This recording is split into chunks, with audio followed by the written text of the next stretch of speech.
Hello, Mr. Jordash. Hi. Thank you.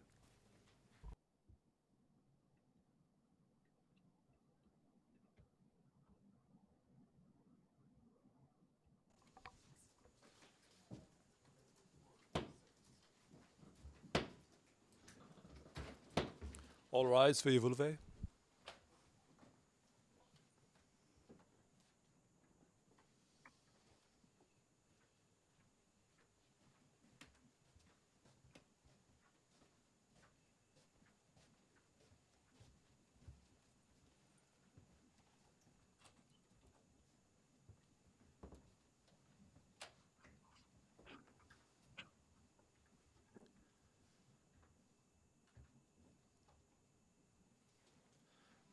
Please be seated.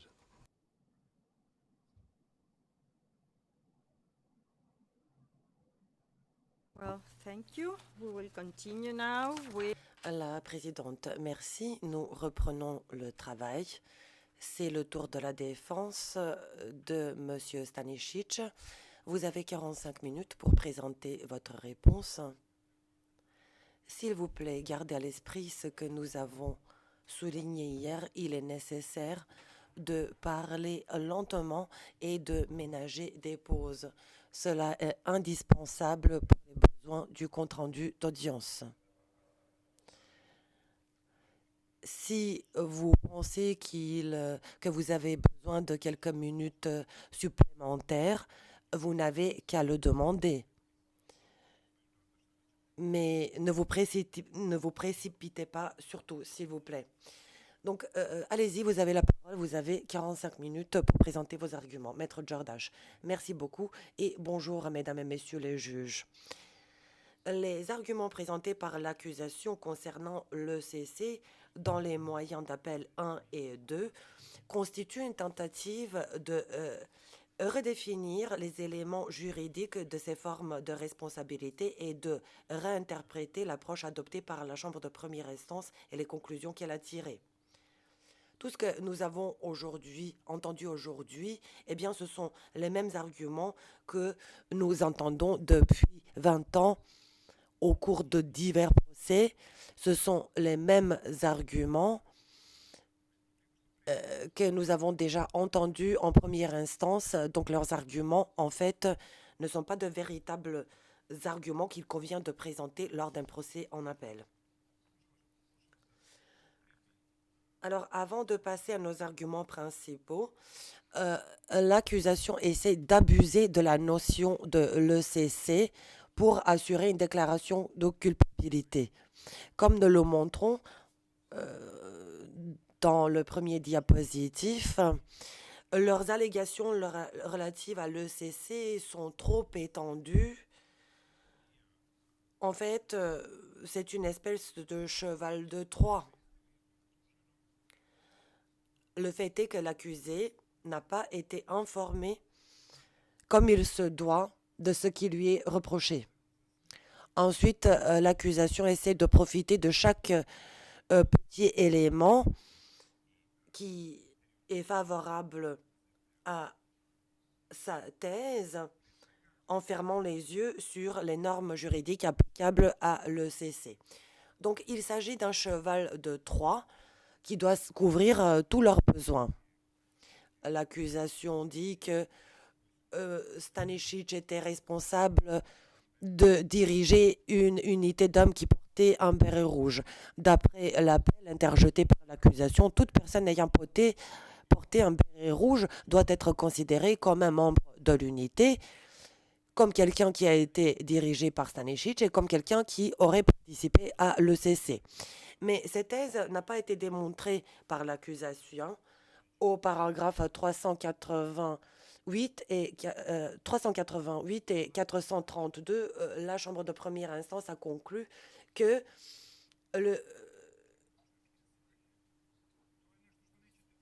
l'unité n'a existé que pendant une période très courte, autour de laquelle il n'y avait pas ou il y avait peu d'opérations d'expulsion. Aujourd'hui, nous avons entendu dire que les accusés avaient délibérément et sciemment envoyé des hommes visant à réaliser un nettoyage ethnique. Donc c'est les mêmes arguments que nous entendons depuis 20 ans et qui ont déjà été rejetés à 2 reprises. Non, Stanisic n'a pas formé des hommes qui devaient assurer le nettoyage ethnique à Bosanski-Shamatz. Il a formé des hommes qui n'avaient jamais participé à des opérations de nettoyage ethnique auparavant, comme l'a conclu la Chambre de première instance.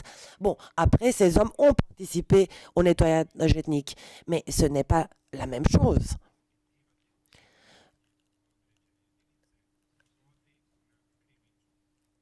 Donc, si l'approche qu'adopte l'accusation, en fait, nous mène à conclure à la culpabilité par association. Donc, la question n'est pas de savoir ce qu'a fait l'unité, mais s'il y a suffisamment de fondements pour conclure que les accusés sont responsables des crimes commis par les membres de l'unité sur le territoire des municipalités en question. Et à la différence de l'accusation, la Chambre de première instance a insisté pour que le critère relatif à l'instrumentalisation dans le cadre de l'ECC soit appliqué comme il se doit. Vous verrez donc que tous les arguments présentés par l'accusation visent à assurer, à démontrer la culpabilité par association. Dans le cadre de son mémoire d'appel, l'accusation reproche littéralement à tout le monde d'être coupable à de nombreuses reprises. Regardez s'il vous plaît les paragraphes 70 à 74, 22 à 26. Là, il est question du déploiement à Brčko. Regardez aussi le texte à partir du paragraphe 28 concernant d'autres opérations, etc., etc. L'accusation ne reconnaît pas la conclusion de la Chambre de la première instance selon laquelle le fait d'être membre de l'unité ne suffit pas pour déclarer quelqu'un coupable d'avoir participé à l'ECC. En deuxième lieu, l'accusation essaie de nier les informations qu'elle avait fournies au départ aux accusés et elle essaye Elle reproche à la Chambre de première instance d'avoir fait une erreur lorsqu'elle n'a pas tenu compte de nombreux éléments de preuve qui étaient censés démontrer la contribution des accusés à la réalisation de l'objectif criminel commun. Comme nous l'avons montré dans notre réponse, paragraphes 6 à 16, 31 à 34, 69 à 73, 104 à 120, cela n'est tout simplement pas vrai. Nous n'essayons pas de remettre en cause le droit applicable en matière de l'ECC. Évidemment, il est important de déterminer quelle était la contribution à la réalisation du projet criminel commun. Mais l'accusation a informé les accusés et la Chambre de première instance que tous ces éléments de preuve dont la Chambre de première instance n'aurait pas tenu compte, en fait, étaient présentés pour démontrer l'existence d'un scénario de crime. Ils n'ont pas demandé à la Chambre de première instance de considérer ces éléments de preuve comme démontrant la contribution des accusés. C'est ainsi que la défense de Stanisic a compris leur thèse. Et maintenant, ils sont en train de modifier cette thèse afin d'obtenir une déclaration de culpabilité. Hier, l'accusation a critiqué la Chambre de première instance et son raisonnement en ce qui concerne l'aide et l'encouragement. Mais la réalité, c'est que l'accusation avait misé sur la participation à l'ECC et qu'en fait, elle n'a jamais formulé d'allégation relative à l'aide et l'encouragement. Une seule phrase dans l'acte d'accusation est consacrée à ce sujet. Pourquoi alors l'accusation reproche à la Chambre de première instance d'avoir présenté des conclusions très succinctes ou de ne pas les avoir motivées? Eh bien, l'accusation n'avait jamais présenté d'allégation sur ce point, sur cette forme de responsabilité. Mis à part une seule phrase, ils ont eu de la chance si la Chambre de première instance a décidé de se pencher sur cette phrase solitaire. Parce que la Chambre de première instance aurait pu ne pas en tenir compte en l'absence de tout argument bien présenté et bien ficelé concernant l'aide et l'encouragement. Tout au long du procès et du nouveau procès,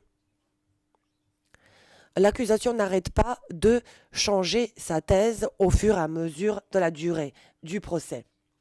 D'abord, ils affirmaient que Stanisic et Simatovic commandaient à Golubic en Croatie, qu'ils se sont servis d'un camp qui s'y trouvait pour entraîner un groupe d'élite qui comprenait Bojovic, etc., que cela s'est passé au printemps 1991.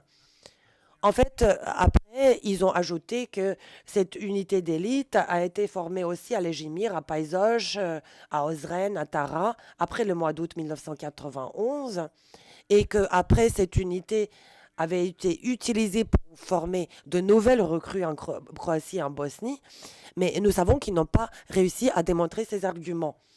La Chambre de première instance a conclu que le camp de Golubic n'était pas placé sous le commandement de Stanisic, que l'unité dont il était responsable n'a pas été créée avant la fin du mois de juillet ou début du mois d'août. Autrement dit, Stanisic n'était pas responsable pour la formation suivie par Bojovic et d'autres membres de l'unité au printemps 1991 à Golubic. Et puis maintenant, au paragraphe 69 à 74 de leur mémoire d'appel, l'accusation affirme que la Chambre de première instance a commis une erreur lorsqu'elle n'a pas conclu que Stanisic était responsable des membres de l'unité qui se trouvaient à Lejimir et à Paizoj. Mais c'est une thèse complètement nouvelle et montée de toutes pièces. Il n'en a jamais été question lors du procès. Consultez aussi, s'il vous plaît, les paragraphes 61 à 68 et à savoir le moyen d'appel 1A dans le mémoire de l'accusation où il est question de savoir qui a déployé des hommes habillés en 1991. Vous voyez qu'ils sont encore une fois en train de reformuler leur thèse. La même chose vaut pour les 300 à 400 hommes qui se trouvaient ou qui ont été déployés à Sanskimost. Au départ, et pendant 19 ans, l'accusation a affirmé que Stanisic contrôlait les hommes d'Arkan. Mais maintenant, ils disent que la Chambre de première instance a commis une erreur lorsqu'elle n'a pas statué sur la question de savoir qui contrôlait ces 300 à 400 hommes à Samski-Most. Regardez les paragraphes 78 et 79 dans leur mémoire d'appel. Donc ils présentent maintenant une nouvelle thèse qui est en contradiction avec la thèse qu'il avait présentée au procès et qui contredit ce qu'ils disent dans la branche de moyens d'appel 1A petit i. Donc l'accusation souhaite être assise sur deux chaises parallèlement et faire valoir des arguments mutuellement contradictoires. Ensuite, l'accusation laisse de côté tous les éléments de preuve et toutes les conclusions susceptibles de disculper les accusés. Veuillez, s'il vous plaît, consulter également le mémoire en clôture. Ils n'ont jamais cité aucun élément de preuve de nature à disculper où que ce soit. Et la même chose vaut pour leur mémoire d'appel. Regardez par exemple le moyen d'appel 2B. L'accusation dit que la Chambre de première instance a commis une erreur lorsqu'elle n'a pas tenu compte du fait que Stanisic avait fourni des approvisionnements à Martic entre la fin de 1990 et la mi-1991, puisque cela constituait une forme d'aide et encouragement. Mais en fait, cet argument repose sur l'idée que Martic était animé d'une intention criminelle et que Stanisic le savait. Or, la Chambre de première instance a conclu que Martic n'était pas animé d'une intention criminelle à cette époque-là. Je vous renvoie au paragraphe 578 du jugement. Ensuite, l'accusation suggère au paragraphe 176 de leur mémoire d'appel que la Chambre a reconnu que Martic a commencé à signaler son intention de réaliser ses objectifs par le biais de la commission de crime avant le mois d'août 1991. Eh bien non, la Chambre de première instance n'a jamais tiré une telle conclusion. Ensuite, un cinquième problème, le fait qu'il ferme les yeux sur les critères juridiques qui s'appliquent à la question de l'instrumentalisation dans le cadre de l'ECC. Comme nous le disons au paragraphe 40 de notre réponse, seule une application rigoureuse des critères définis dans l'affaire Brjanin peuvent protéger les accusés contre les déclarations de culpabilité par association. Lorsqu'un crime est imputé à un membre de l'ECC, il faut démontrer que le dit membre de l'UCC a instrumentalisé l'auteur principal et direct du crime. Et il faut le démontrer à chaque fois. Or, l'accusation ferme les yeux sur ce critère juridique comme s'il n'existait pas. Elle présente des généralités sur des questions de déploiement ou de contribution. Je n'ai malheureusement pas le temps de vous citer tous les exemples de cette approche qu'il adopte dans le mémoire, mais je vous invite de le consulter et de comparer avec la jurisprudence de ce tribunal. Permettez-moi maintenant de passer en revue des exemples de certaines de cette stratégie. J'aimerais me concentrer sur les questions que vous nous avez soumises, mesdames et messieurs les juges, et qui montrent bien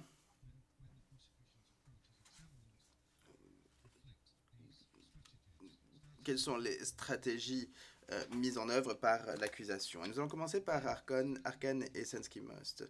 Là, c'est le point de départ et la nature donc du plaidoyer lors de l'affaire Arkan.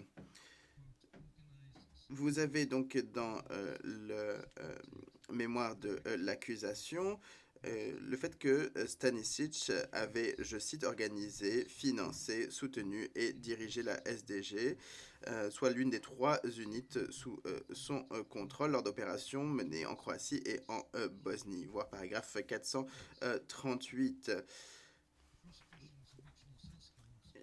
L'affaire Sensky Most de l'accusation était très ambitieuse au départ, à savoir qu'en septembre 1995, selon l'accusation, eh bien, l'accusé a déployé un ensemble de forces serbes, la VJ, la VRS, la MUP, la DB, la SDG, tout cela donc à Sensky Most. Vous pouvez retrouver cela dans les paragraphes 89, 95, 181 et 182.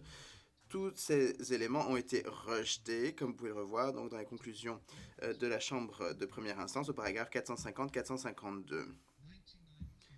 99% de ces événements sont donc utilisés pour prouver la contribution de Stanisic à la ECC. Mais ces éléments ont été rejetés. Mais ici, nous sommes en train donc de revenir sur les conclusions de la Chambre de première instance au paragraphe 453 qui indique que il y a certains éléments qui indiquent que certains membres de la SDG ont été payés lors donc des opérations de Sansky Most. Alors, donc, on parle ici de 7 membres et 7 qui auraient commis des crimes. Je reviendrai sur ce point par la suite. Ainsi, donc, l'accusation abandonne son argumentaire principal pour ensuite en aborder un autre. Au paragraphe 90, 91, 114, 115 et 213 de leur mémoire d'appel, soudainement, eh bien, ils considèrent que les 7 per diem, encore une fois, seuls 4 d'entre eux ont été payés à des hommes qui ont supposément commis des crimes.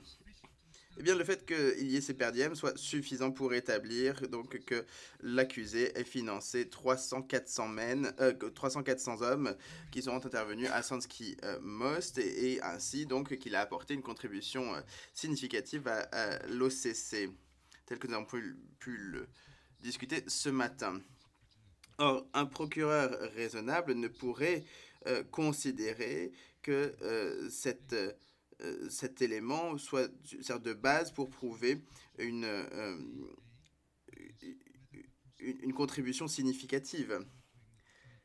Alors, pour revenir donc à la question que vous avez posée, Madame la Présidente, à savoir si l'accusation considère que la Chambre de première instance a commis une erreur de droit au paragraphe 453 en restrictant son analyse de contribution, à savoir si les paiements étaient dirigés vers des membres spécifiques de la SDG qui ont participé à la commission des crimes de Sansky Most, tel que précisé dans l'acte d'accusation. Nous avons pu voir que la réponse est oui, d'après l'accusation, mais nous pouvons voir que à la fois juridiquement et factuellement, eh bien, cela est faux. Au paragraphe 453, la Chambre a déclaré que elle avait conscience que plusieurs centaines de membres de la SDG ont été déployés dans la région de l'Arc lors de ces opérations. Fin de citation. Mais, nouvelle citation, les éléments de preuve montrent que sont dans la majorité limités quant à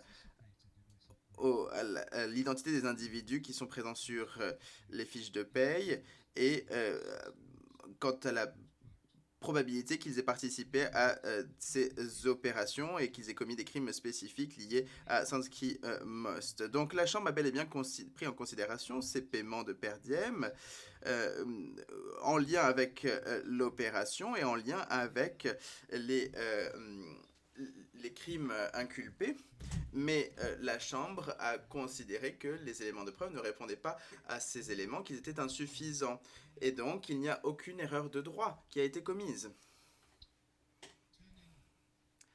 J'en viens maintenant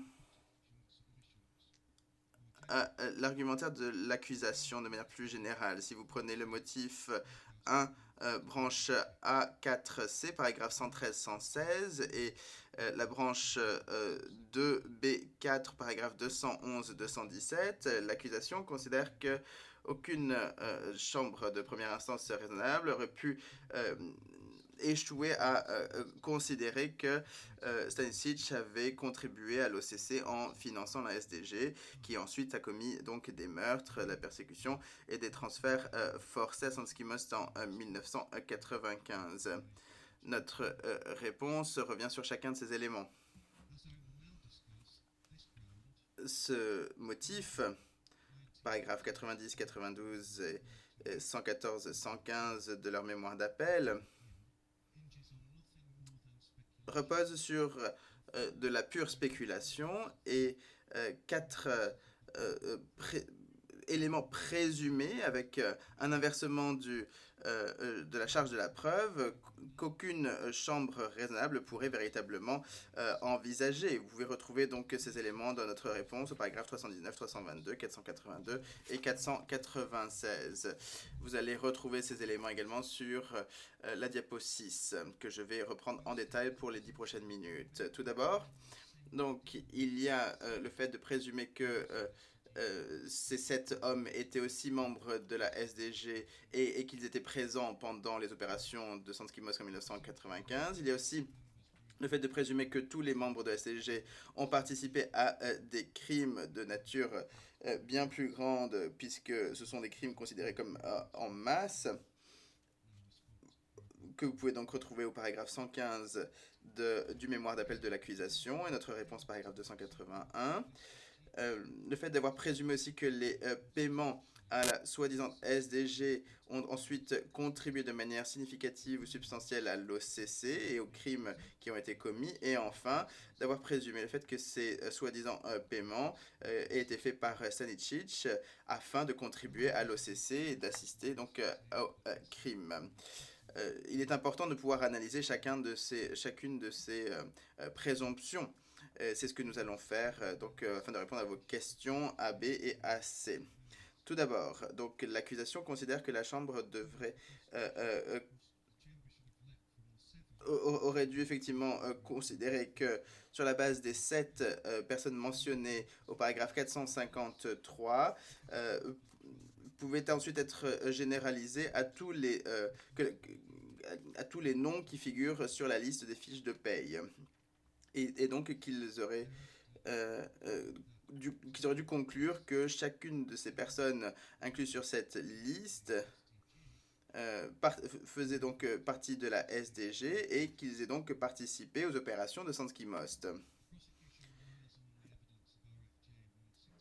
On voit que la Chambre, l'accusation repose son argumentaire sur le témoignage RFJ 160, RFJ 041, RFJ 11, ainsi que une liste donc de paiements de per diem sur lesquels ces hommes sont listés. Et il considère que le témoignage RFJ 88 corrobore ces éléments de preuve. Mais le problème, c'est que ni RFJ 160 ni Krsomanovich étaient membres de la SDG et que aucun des deux n'a testifié avoir reçu des paiements ou d'avoir été inclus sur une liste de per diem de la SDG en 1995. Les deux parlent effectivement de liste de paiement pour 1994, c'est le cas dans RFJ 160, et Krsomanovich a lui parlé de la JATD en 1994. Vous pouvez retrouver cela pour la pièce P02544. Krsomanovich a également indiqué que un per diem avait été versé en août 1994 pour la JATD, mais qui comprenait également des personnes qui n'étaient pas membres de la JATD, qui, par exemple, apportaient un soutien logistique à Montara. Donc, c'est certes vrai d'un point de vue géographique, mais tout le monde n'a pas participé au combat. Par ailleurs, un point essentiel de l'accusation se retrouve au paragraphe 91 et 114 de leur mémoire d'appel, RFJ 041 et RFJ 011, qui ont identifié des noms d'autres membres de la SDG, qui se retrouveraient donc sur cette même liste de fiches de paye entre la période de novembre 1994 et octobre 1995. RFJ 041 lui réfère à l'opération POC en 1994 et non pas à l'opération Sansky Most de 1995. Par ailleurs, il s'est penché sur cette liste et il n'a reconnu que quelques hommes sur cette liste, je cite. Vous pouvez retrouver cela donc lors de la pièce P01128, procès verbal donc du 5 décembre 2017, page 35. Et plus important encore, que certaines personnes se trouvant sur cette liste avaient donc des rôles qui n'avaient rien à voir avec les combats. Donc oui, encore une fois, on a des paiements pour une opération de manière groupée, mais toutes les personnes n'ont pas participé forcément au combat. Mais il y a d'autres éléments qui sont complètement ignorés par l'accusation. le nom de RFJ 041 apparaît sur la pièce P00826, utilisé donc par la Chambre et par l'accusation pour établir que certains membres de SG ont été payés par à Sansky Most, mais il n'y a aucune preuve qui montre que RFJ 041 était bel et bien présent à Sansky Most. Au contraire, sa déposition, pièce P01082, montre qu'il avait quitté l'unité d'Arkane en août 1995. Ainsi, pourquoi, si la liste de fiches de paye était organisée de manière géographique, pourquoi est-ce que son nom apparaît sur cette liste avec ceux qui ont soi-disant intervenu dans les opérations de Sansky Most à l'époque?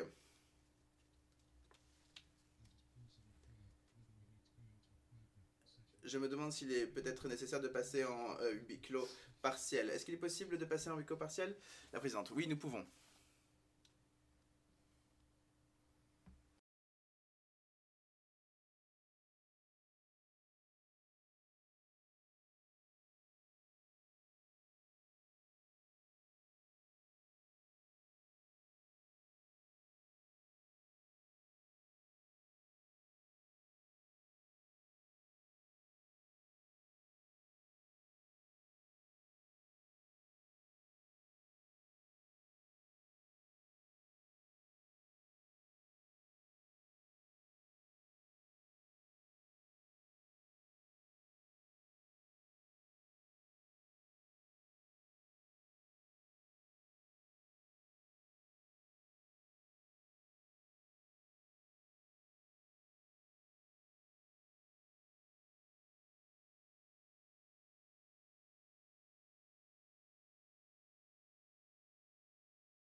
Le greffier, nous sommes de retour en session publique.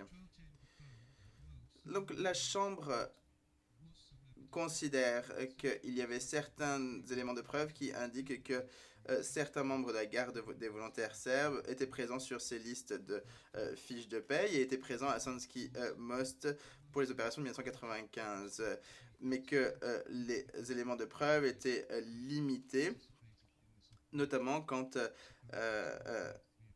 limité donc à ces individus qui se trouvaient sur les listes de fiches de paye. Donc, comme on peut le voir, suite à cette discussion, la conclusion de la Cour est tout à fait raisonnable. Il n'y a aucune autre chambre de première instance qui aurait pu tirer une conclusion différente que celle-ci. Par ailleurs, l'accusation, deuxièmement, invite la Chambre d'appel à considérer que les 300-400 membres de la SDG qui, d'après leur logique, ont reçu des per diem de la part des services de sûreté, ont également commis des crimes à Sansky Most, paragraphe 91 et 115 de leur mémoire d'appel. Donc cette allégation que vous retrouvez au paragraphe 115 considère que cela est dû au fait que les crimes étaient systématiques et ont été commis en masse, et donc que tous les membres de la SDG de cette opération auraient dû être inclus dans ces opérations. Mais encore une fois, c'est une conclusion qu'aucune chambre raisonnable ne pourrait tirer. Alors, revenons maintenant sur l'impact.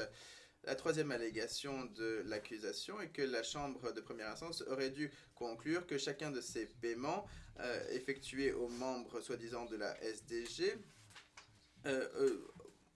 ont ensuite permis donc de contribuer au crime et à l'OCC à Sansky Most, voire paragraphe 92 et 115 du mémoire d'appel de l'accusation. Donc, l'accusation ne parvient pas, en revanche, à prouver ces points critiques. Aujourd'hui, il considère pour la première fois que le fait que l'ADB ait financé ces hommes et participé au recrutement des hommes d'Arkane. Mais c'est la première fois que l'on entend ce point, cet argument. Les éléments de preuve tels que soulignés par la Chambre d'appel le 13 janvier 2023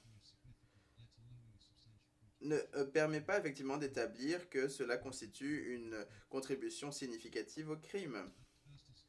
Tel que nous avons pu donc le voir, la Chambre de première instance a reconnu seulement 7 hommes présents sur ces listes qui étaient présents donc à Sansky Most, et donc il est difficile de concevoir comment est-ce que des per diem donc, que vous pouvez retrouver sur les pièces P0543, 541 et 826.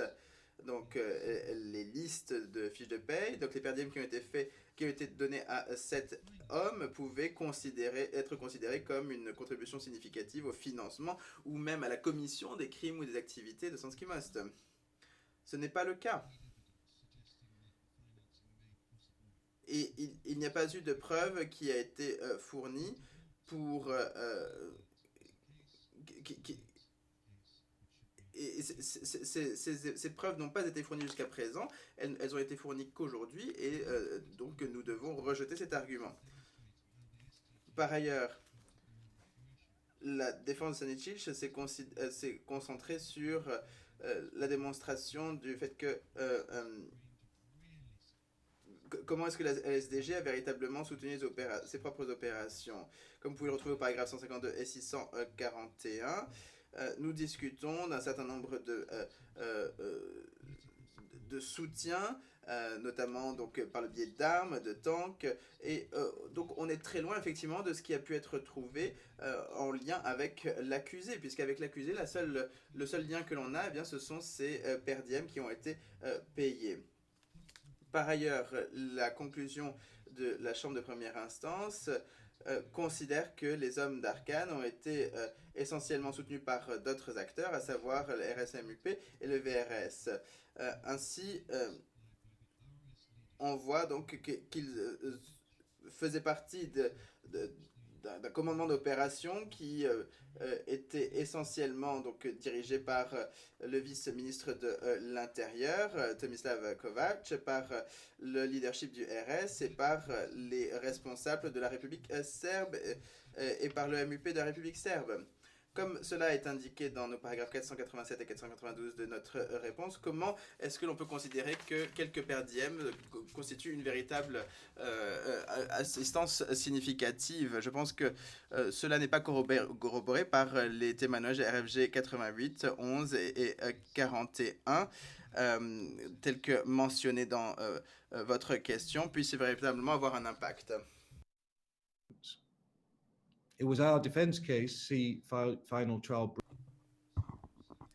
Dans notre mémoire en clôture 1707-1711, nous affirmons que ces paiements n'étaient que des faveurs personnelles faites par le chef de la DB en tant qu'une sorte d'argent de poche à des criminels, la Chambre de première instance n'a pas fait de conclusion. La juge présidente, encore une fois, Maître Jordache, pouvez-vous ralentir votre débit? Vous avez encore 5 minutes et si vous en avez besoin de plus de temps, nous allons vous l'accorder. Maître Jordache, j'ai besoin d'encore 5 minutes de plus. La juge présidente, pas de problème. Donc, il faut que vous finissiez à 12h10. Maître Jordache, merci, Madame la Présidente. Comme nous avons donc discuté en détail dans notre présentation de moyens de preuve et comme on a souligné dans notre réponse, aucune chambre de première instance raisonnable n'aurait pu conclure que Stanisic était en lien, en quelque sorte que cela soit, avec le paiement de ses per diem. Par exemple, si je demandais de façon donc falsifiée des per diem au greffier, est-ce que le greffier serait responsable de cela pour m'accorder ces per diem? C'est en fait ce que l'accusation a demandé de faire par rapport au paiement de ces per diem. Donc, il était donc tout à fait clair que la thèse de l'accusation n'a pas tenu. Et maintenant, si on donc applique la jurisprudence du tribunal concernant l'ECC et le critère juridique concernant les instruments utilisés par les membres de l'ECC, est-ce que c'est cette per diem ou ces 7 personnes qui ont reçu des per diem, dont seulement 4 étaient membres de l'unité, peut être attribué à Stanisic? Et est-ce qu'on peut considérer que Stanisic a donc contribué à la réalisation du projet criminel commun de cette façon-là? Ce n'est pas donc une approche adéquate. Et je vous demande de regarder la diapositive 9. Donc cette diapositive est importante pour ce qui est d'avoir aidé et encouragé. La Chambre de première instance n'a pas conclu qu'il y ait eu un lien entre Arkan et Stanisic pendant toute la période incriminée. Il n'y avait aucun moyen de preuve pendant toutes les 5 années de la guerre en disant que Stanisic était dans la même pièce avec Arkan ou de lui parler au téléphone ou avait un contact avec lui. Stanisic n'était pas présent à Sanskimos. En fait, ce qu'il a fait, il a demandé des aviateurs français capturés par la VRS. C'est dans la pièce P01960 à la page 48 et il s'agissait des activités qui étaient cruciales pour le plan de paix.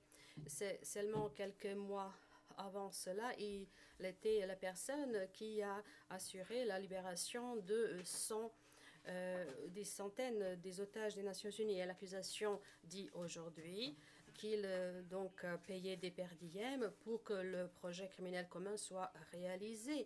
Peut-être que ces 7 personnes qui ont reçu des per diem donc, où ces 7 per diem auraient pu payer un petit déjeuner pour Arkan, mais nous ne savons même pas ça. Et maintenant, parlons du SREM occidental. Madame la juge, mesdames et messieurs le juge, vous avez posé la question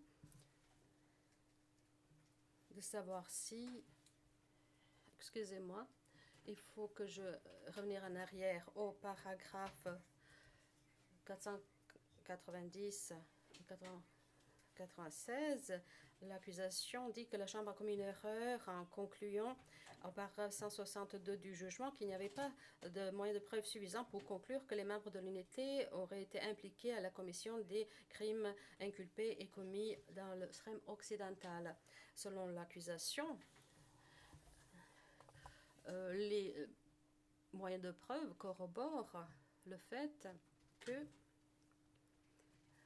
l'unité était impliquée dans le SREM occidental et que cette participation a contribué à la commission des crimes et à la réalisation du plan criminel commun. L'accusation Donc, ces arguments ne sont pas fondés, comme cela est dit dans notre réponse, dans les paragraphes 170, 18, 18. C'est donc notre réponse. Et comme vous pouvez voir dans la diapositive 10, c'est la seule thèse que l'accusation avance pendant le procès se repose sur la juge, excusez-moi, Maître Jordache, oui, Madame Beig, excusez-moi, est-ce que je peux demander que, pour ce qui est des diapositives allant de 10 à 14, ne soient pas montrées en public?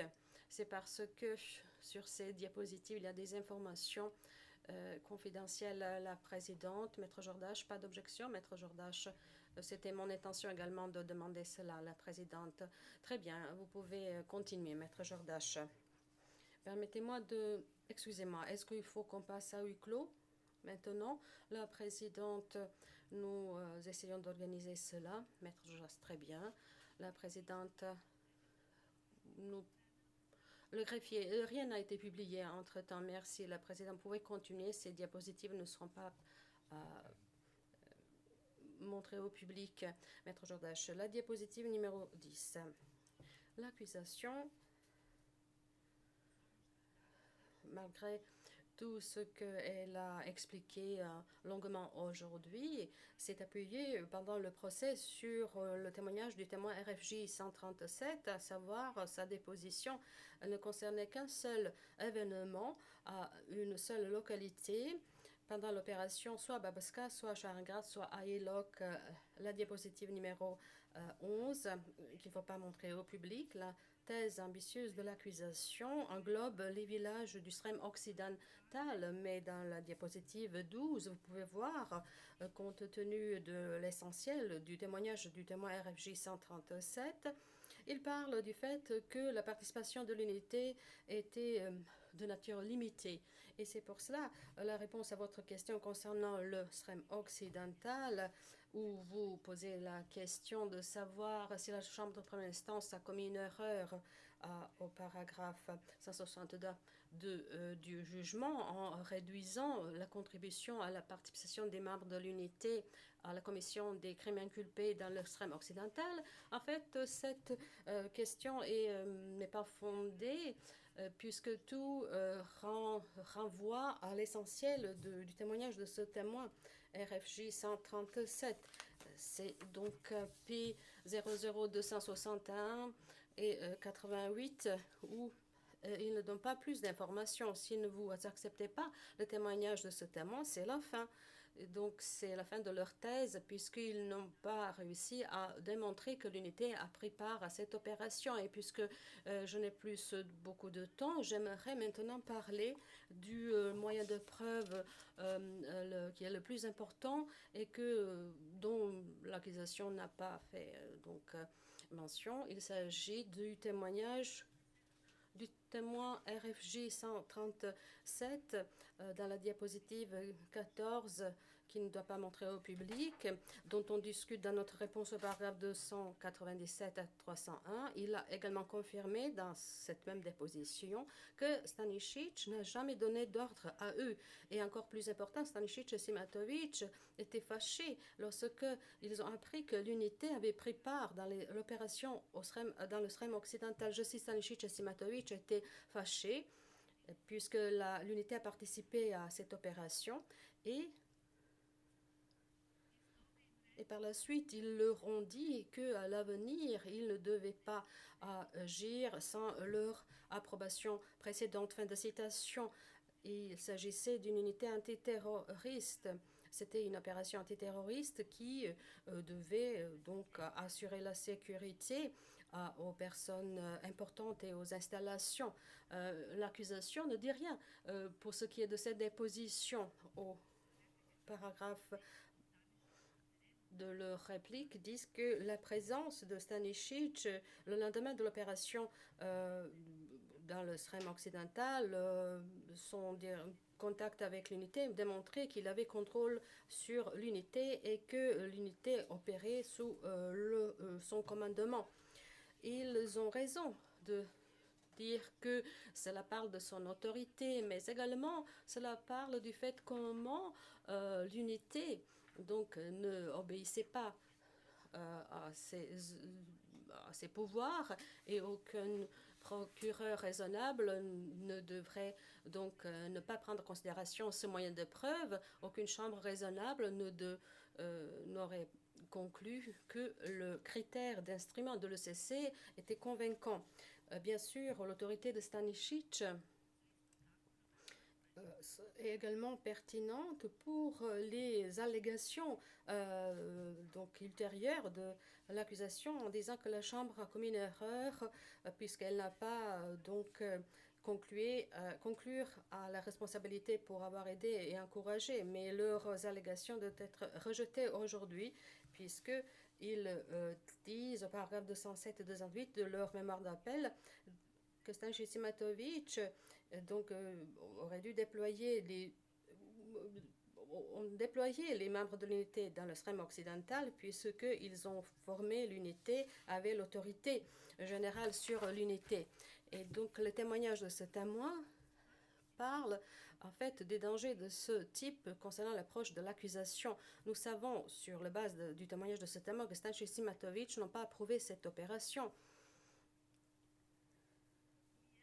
Aucune chambre de première instance raisonnable n'aurait conclu qu'il existait leur responsabilité en s'appuyant sur cela. L'accusation avait besoin de 20 longues années pour condamner M. Stanisic. Il a été supposé être le bras droit de Milosevic et maître de tous les paramilitaires. Ces allégations ont été rejetées à 2 reprises. L'accusation a essayé de faire appuyer la condamnation à l'appel où Stanisic n'aurait pas pu jeter un autre appel. Et c'est donc malheureux de voir à quel point c'était injuste. Ce n'est pas cohérent, c'est discriminatoire, ce n'est pas juste. Et c'est pour cela que nous demandons que la Chambre rejette l'appel de l'accusation dans son intégralité. Merci, Madame la juge, Mesdames et Messieurs le Président, de votre indulgence. La juge présidente, merci. Nous allons maintenant suspendre l'audience pendant 1h30 et nous allons reprendre à 13h40. Merci.